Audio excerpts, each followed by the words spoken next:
Ang sinasabi kasi ng kampo ni Sara Duterte ng mga abogado lalo na dun sa Inday Lustay, mahina daw, fiction lang daw yung mga statement, yung mga affidavit nga, yung affidavit ni Ramil Madriaga. Hmm. Mahina daw.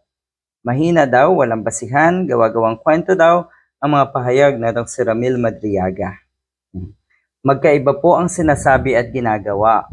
On one hand, sinasabing mahina daw itong witness nga na ito. On the other hand, bakit nga naman ganito? Humihingi ng TRO, hindi humaharap sa pagdinig kung saan pwedeng patunayan iyon. Kung talaga daw mahina itong si Madriaga, bakit hindi niyo harapin? Hindi harapin. Ilang beses nang itinanggi na si Sara Duterte, nakakilala niya si Madriaga.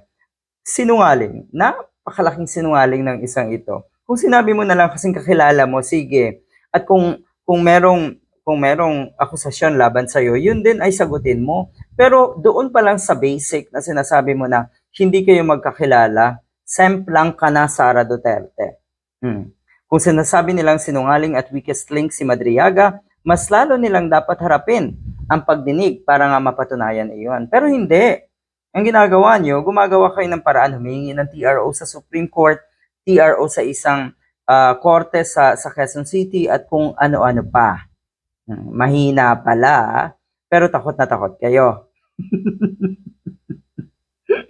Sa tingin ko, ang mangyayari ngayong araw, isa sa inaabangan, pinaka-exciting, siguradong may bubulaga na matindi laban kay Sara Duterte at hindi yan kakayanin.